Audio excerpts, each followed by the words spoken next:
Hi everybody, and welcome to another one of our Friday video devotions from your friends here at Wisconsin Lutheran Chapel. I want to talk a little bit this morning about a man named Jack LaLanne. Some of our older audience might be more familiar with him, but he's known as maybe the greatest pioneer of American fitness and dieting. Go and Google him after you're done watching this video because his story is just incredible. You've probably heard of the jumping jack, that exercise movement. Well, that's named after him. When he was 70 years old, he accomplished an incredible feat. He swam a mile with his hands tied, also while towing 70 rowboats with 70 people sitting inside of them.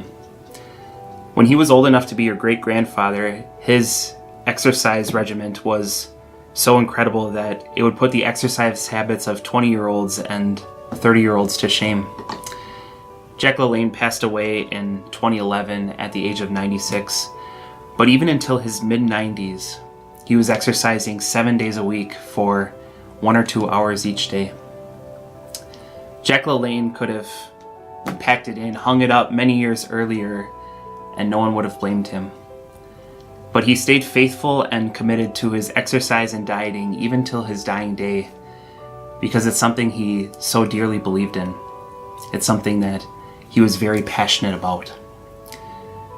The church at Smyrna, it's talked about in Revelation chapter 2, and it's an example of a group of Christians who are very faithful and committed, and we can learn a lot from them.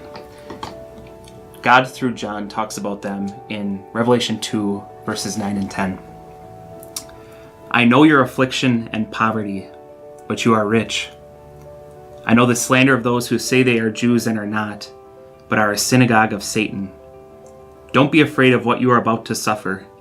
Look, the devil is about to throw some of you into prison to test you, and you will experience affliction for 10 days.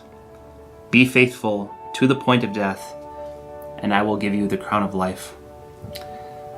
This church is described as rich, even though they already had to deal with so many different sufferings.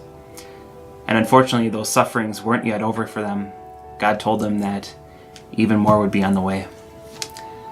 But he encourages this church to keep on doing what they're doing. Don't be afraid, or don't stop being committed to this cause. For the rest of their lives, even to the point of death, they were encouraged to be faithful Christians. And on the other side of this life, a crown would be waiting for them, eternal life. That would be theirs. There's a lesson for us in this church right here that we can learn from. In our lives, we're encouraged to be faithful Christians, just as the church at Smyrna was. We want to be as committed to Jesus, just as Jack LaLanne was to dieting and fitness. All our lives, we want to share Jesus with others, hope in him, trust in him, have faith in him in all things. This isn't always going to be easy or the popular thing to do. There will be times where we trip and slip and fall in our spiritual walk of life. But the same Jesus who died on the cross and rose for us, he's the same Jesus who works all good within us, and he's the one who gives us the ability to be faithful. All along the way in life, we'll trip and fall at times, but with Jesus on our side, he will keep us faithful until our final moments and breaths here on this earth. So our encouragement this morning is that we all might be more like this church of Smyrna, being faithful with God's help. God's blessings on the rest of your day, and we'll see you next time.